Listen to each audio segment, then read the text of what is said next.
जो लोग दावा कर रहे थे वही दूसरे खेमे में चले गए। वही जाकर के अब नरेंद्र मोदी प्रधानमंत्री, तीसरी बार प्रधानमंत्री बनेंगे, 400 के पार, 4000 के पार, क्या क्या जाकर के मंच पर बोलते हैं। ये पूरा का पूरा मामला जो था वो भारतीय जनता पार्टी के पक्ष में था, लेकिन बाकी के टीम में जो सेकंड बैट्समैन है, तीसरे क्रम के, चौथे क्रम के जो बल्लेबाज हैं, उस बैट्समैन को आउट करके इसको मारते रहना, क्या अंतर पड़ना है जब सबको आउट कर देंगे। लालू प्रसाद ने इसी तरह की स्ट्रेटजी अपनाई है। अगर नरेंद्र मोदी को कमजोर करना है तो सबसे कमजोर कड़ी नीतीश कुमार है। दूसरे राउंड में आइए, 5 सीट, पांचों सीट जदयू की, पांचों सीट पर कांग्रेस और आरजेडी मजबूत। पनोरमा ग्रुप, जो सोचता है वो करता है, आपके अपने सपनों का आशियाना। नमस्कार, आप देख रहे हैं भारत लाइव। भारत लाइव के विशेष कार्यक्रम मुद्दे की बात में आज हम चर्चा करेंगे बाबा के साथ, जो आखिर लालू ने किस आधार पर मोदी की हैट्रिक पर ब्रेक लगा दिया है। बिहार के 40 सीटों का मुद्दा फंस गया है। आखिर हम बाबा से समझेंगे जो एक तो हैट्रिक पर कैसे ब्रेक लगा और बिहार में 40 सीटों पर पेच फंस लालू ने फंसा दिया है। आखिर वो कौन सी चीज़ें, ऐसी बातें हैं जो लालू प्रसाद यादव ने आके कही हैं जनता के बीच में, या उन्होंने मैसेज दिया है, ये हम बाबा से समझेंगे। बाबा, लालू यादव के बारे में कहा जा रहा है जो उन्होंने इस बार नरेंद्र मोदी के हैट्रिक पर ब्रेक लगा दिया है और बिहार में भी 40 सीटों पर एक तरह से पेच फंसा दिया है। देखिए, जब इसकी चर्चा हम शुरू करते हैं तो प्रारंभ से ही आप देख रहे होंगे कि नरेंद्र मोदी ने जिस दिन 400 के पार का नारा दिया था संसद भवन में, उस दिन से ही इस मुद्दे को लेकर के और आखिर इसके पीछे की वजह क्या है, कॉन्फिडेंस इतना कहाँ से आया, ये सारी बातें चर्चा में रही हैं। इसके लिए अलग अलग शोध भी हुए हैं, सर्वे किए गए हैं, पक्ष और विपक्ष दोनों ने सर्वे किया है। उस सर्वे के रिपोर्ट भी आए हैं सामने। कोई कह रहा है कि इस बार 272 जुटाना मुश्किल हो जाएगा, कोई कह रहा है कि 300 मैक्सिमम, तो कोई कह रहा है कि नहीं 400 के पार तो होना ही होना है, 420-25 आएगा। अब तक जितना भी रिकॉर्ड रहा है 543 सीटों में अधिक से अधिक सीट जीतने का, राजीव गांधी तक का रिकॉर्ड टूटेगा। समझ रहे हैं बात ना। ये कॉन्फिडेंस आखिर कहाँ से आया, इस कॉन्फिडेंस के पीछे की वजह क्या है। तो सबसे पहले हम शुरुआत करते हैं मोदी के कॉन्फिडेंस की, मोदी की गारंटी की। हमने ये तो बात कही दिया है कि बिहार में 40 रोक देंगे तो 400 के पार का आंकड़ा कमजोर पड़ जाएगा। ये बातें नीतीश कुमार तब भी कहा करते थे जब वो एनडीए से बाहर थे। आपने सुना होगा ललन सिंह जो लगातार यही बात कह करके बाहर हुए थे एनडीए से कि आइए ना अब मैदान में, अब पता चलेगा। 40 सीट बिहार का रोक करके और आपको सत्ता से उतार देंगे। क्योंकि जो अभी वर्तमान में 303 सीटें हैं उसमें से 40 घटा दीजिए तो निश्चित रूप से भारतीय जनता पार्टी अल्पमत में आ जाती है, 260 के आसपास, 260 के आसपास आ जाती है। तो ये जो मुद्दा था, ये बातें जो रखी थी उसमें था, ऐसा नहीं है कुछ नहीं था, इसमें तथ्य था। लेकिन जो लोग दावा कर रहे थे वही दूसरे खेमे में चले गए। वही जाकर के अब नरेंद्र मोदी प्रधानमंत्री, तीसरी बार प्रधानमंत्री बनेंगे, 400 के पार, 4000 के पार, क्या क्या जाकर के मंच पर बोलते हैं। वही ललन सिंह है जिनके लिए खुद नरेंद्र मोदी मुंगेर पहुंचते हैं, चुनाव प्रचार करते हैं। तो ये सारी बातें अब डाइल्यूट हो गई हैं। लेकिन यहाँ सबसे बड़ी बात है कि ये सारे लोग आनी और जानी हैं। हम आनी जानी इसलिए कह रहे हैं कि नीतीश कुमार कभी इसमें फुदुक के, कभी उसमें फुदुक के। ऐसी स्थिति में लड़ाई किसके किसके बीच में है, तो लड़ाई नरेंद्र मोदी वर्सेस लालू प्रसाद है। और बिहार में ये लड़ाई आज से नहीं, लंबे समय से चल रही है। 2019 में नीतीश कुमार को इस लड़ाई से बाहर कर दिया गया था। भले उनको 16 सीट आ गई हो, भले वो दावा करें कि 24% हम वोट लेकर के आए थे, लेकिन नीतीश कुमार का वहीं से जो है पतन शुरू हो चुका था। क्योंकि ये पूरा का पूरा मामला जो था वो भारतीय जनता पार्टी के पक्ष में था। और आपने खबर भी किया था झाजी का विश्लेषण, जिसमें आप कहा था कि नरेंद्र मोदी चाह कर भी नीतीश कुमार के लिए भाजपा के कैडर का वोट नहीं ट्रांसफ़र करा सकते हैं। ये एक बहुत बड़ा मुद्दा है।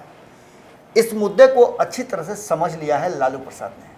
और लालू प्रसाद ने, जानते हैं कि लालटेन का थोड़ा सा बाती उसकाइए, जब रोशनी मध्यम होता है तो आदमी बढ़ाता है, उसकाया जाता है। उसके लिए वो देखिएगा, वो रहता है ऐसे बातें उस्काने वाला, समझे ना। हाँ। तो उसको उस्काया जाता है। बातें उस्काने में लालू प्रसाद माहिर आदमी। माहिर आदमी है। अब हम जिस आधार पर कह रहे हैं उस आधार पर पहला तो यह है कि नीतीश कुमार कमज़ोर कड़ी हैं, जिन पर पूरा का पूरा आप देखिएगा कि आपका जो बहुत बढ़िया बैट्समैन अगर होगा तो उस पर ज़्यादा ध्यान लोग नहीं देता है, यार वो तो मरवे करेगा। लेकिन बाकी के टीम में जो सेकंड बैट्समैन है, तीसरे क्रम के, चौथे क्रम के जो बल्लेबाज हैं, उस बैट्समैन को आउट करके इसको मारते रहना, क्या अंतर पड़ना जब सबको आउटे कर देंगे। तो लालू प्रसाद ने इसी तरह की स्ट्रेटजी अपनाई है। अगर नरेंद्र मोदी को कमज़ोर करना है तो सबसे कमज़ोर कड़ी नीतीश कुमार है। इस कड़ी से उसको शुरुआत करनी होगी और इसकी शुरुआत हो भी चुकी है।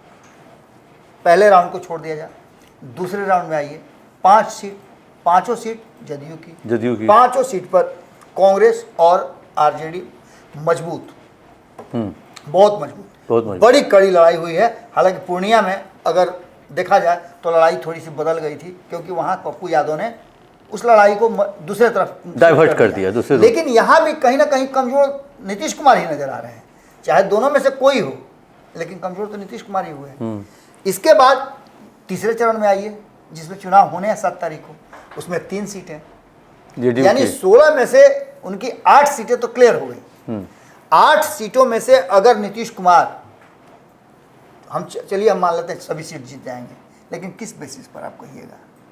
नीतीश कुमार के चुनाव प्रचार, नीतीश कुमार का कॉन्फिडेंस और नीतीश कुमार के पार्टी के भीतर बेचैनी ये बता रही है, और भारतीय जनता पार्टी की बेचैनी बता रही है कि कहीं ना कहीं मामला गड़बड़ है, दूसरे तरफ जा रहा है। अब इसमें सबसे बड़ी बात है कि एक तो ये मुद्दा, दूसरा मुद्दा आप आ जाइए, हमने आधा दर्जन मुद्दे की बात की थी। एक सबसे बड़ा मुद्दा आरक्षण वाला आ रहा है। आरक्षण खत्म कर देगी बीजेपी आई तो अब चुनाव ही नहीं होगा। ये सारी बातें सुन रहे हैं ना।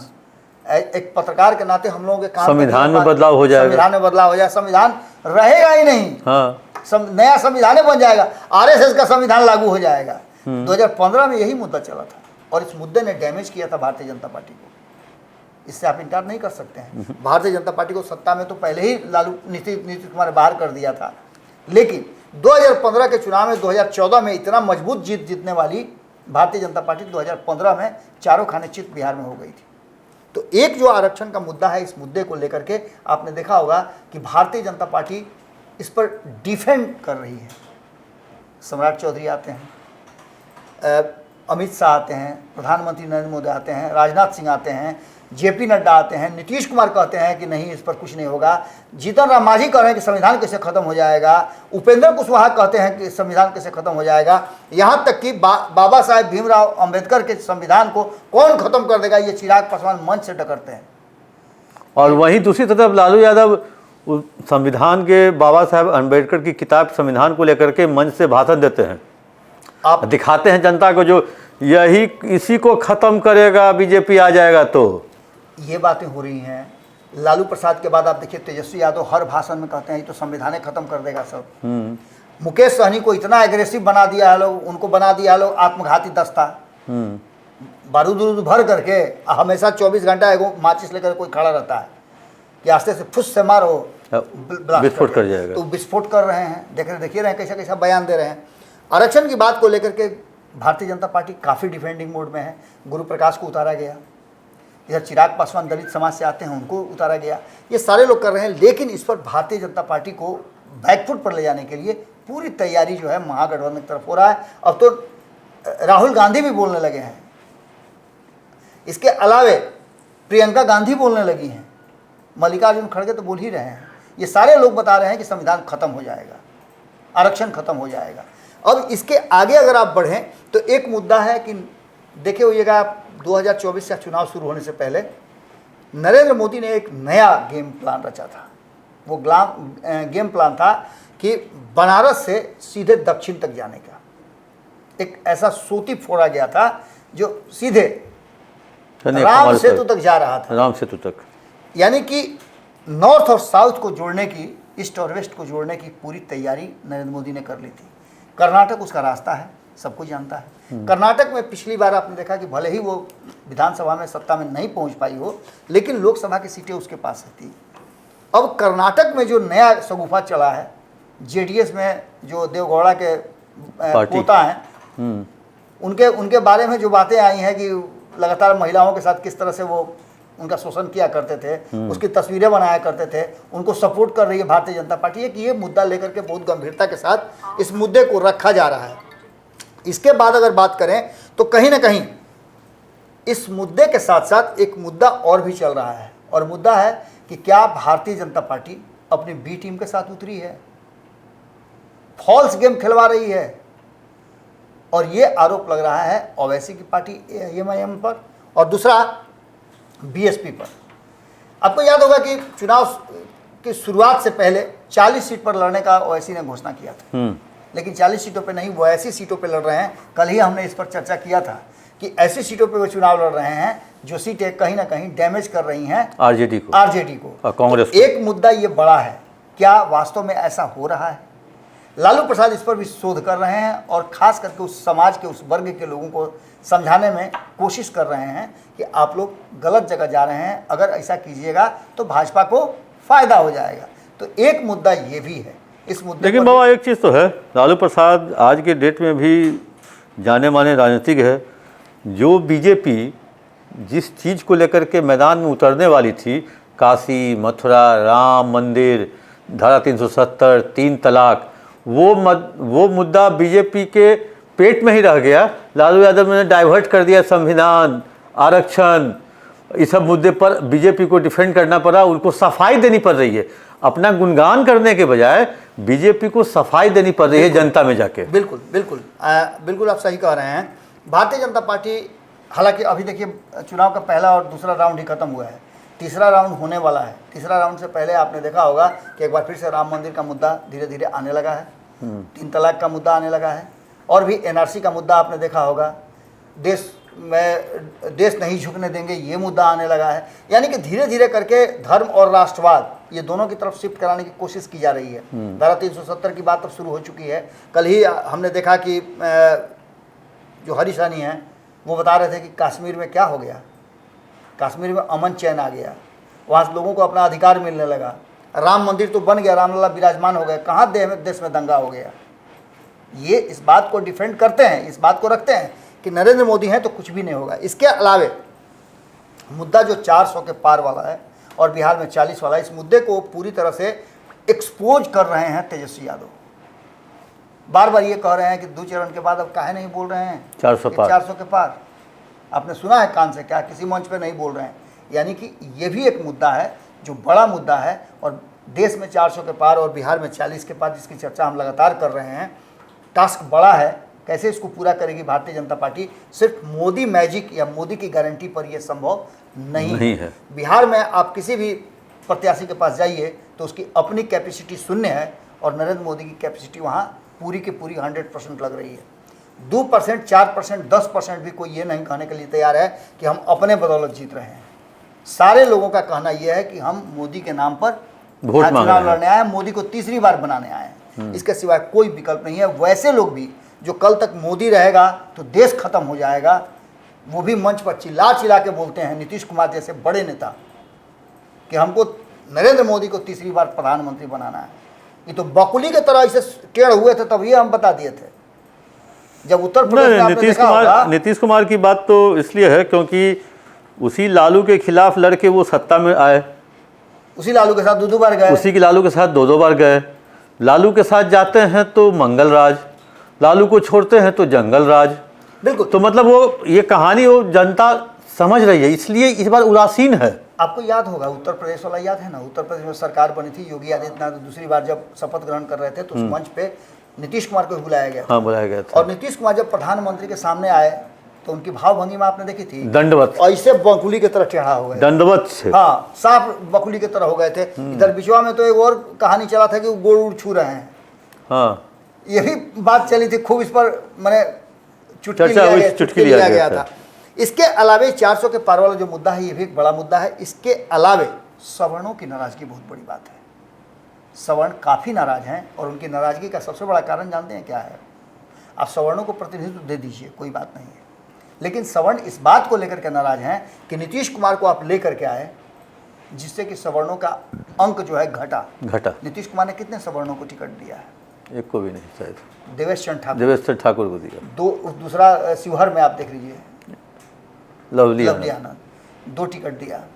इसके अलावा भी आप खोज करके देख लीजिए, एक तरफ जहाँ राष्ट्रीय जनता दल वो मुसलमानों का हकमारी कर रही है, वहीं नीतीश कुमार सवर्णों का हकमारी कर रहे हैं। सवर्णों में आप उठा के देख लीजिए, भारतीय जनता पार्टी ने एक लाला को टिकट दिया है, ब्राह्मण को टिकट दिया है, लेकिन बाकी में लाला ब्राह्मण कहाँ नजर आ रहे हैं? किसी में नहीं।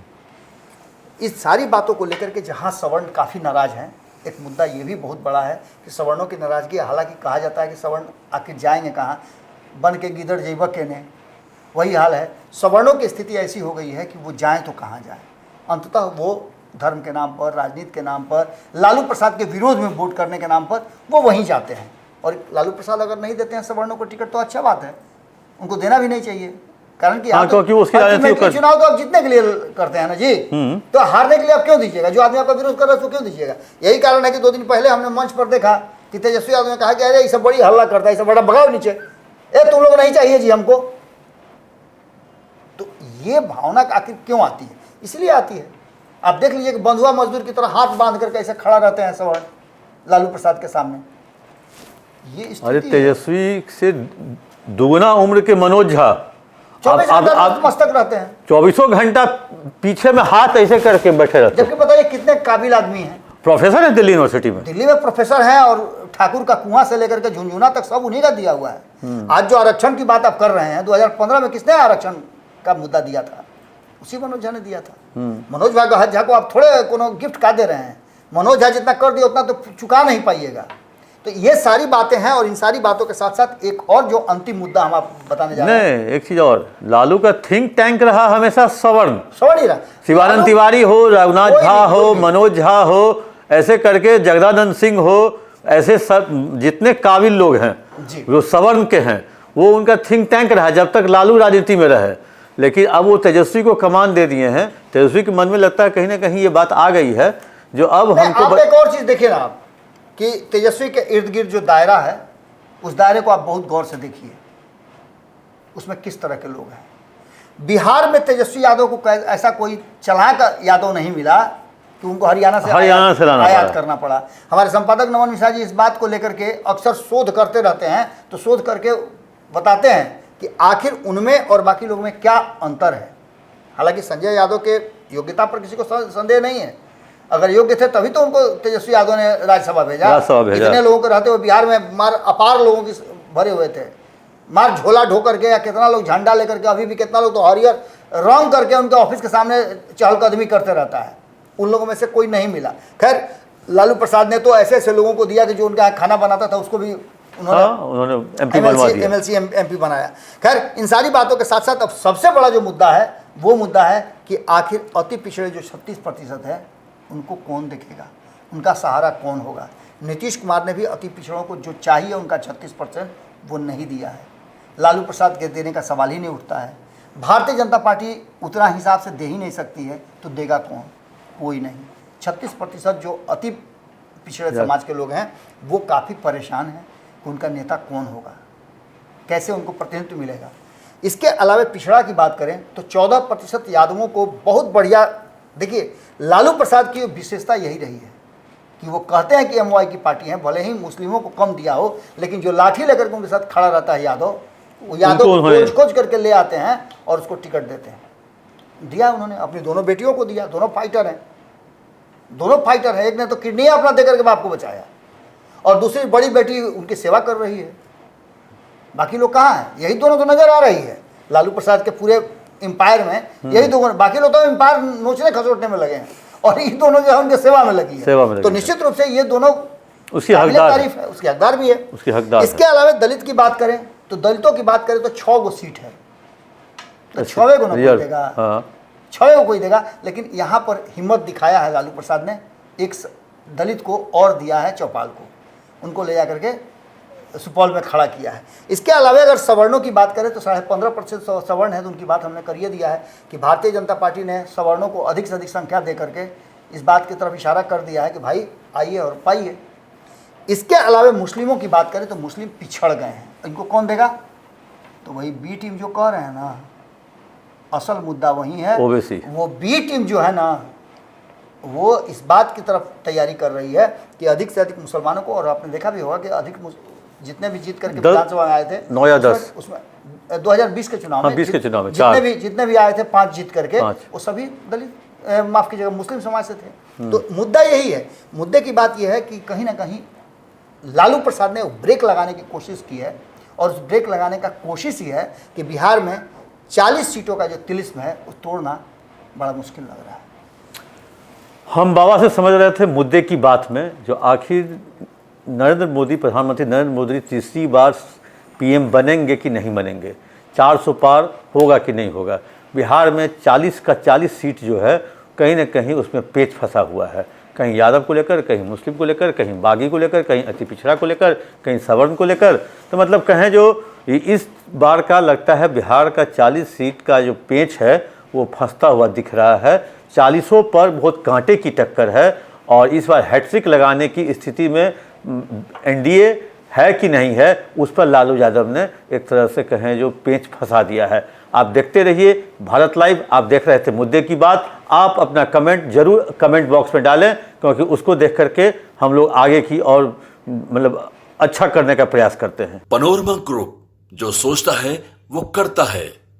अगर ये वीडियो पसंद आई और वह बिहार के राजनीति और बिहारियत से सरोकार रखेनी तो सब्सक्राइब बटन दबा के चैनल के सब्सक्राइब कर ली। ओजे एगो घंटी बा, ओकरा बटन दबा देला से कुल सटीक और मारक खबर रुआ मुफ्त में मिल जाई। अगर रुआ पत्रकारिता के हमनी के नया प्रयोग में सहयोग कर चाहतानी तो ज्वाइन बटन दबा दी। पेटीएम नंबर नोट कर ली 9386816700। धन्यवाद।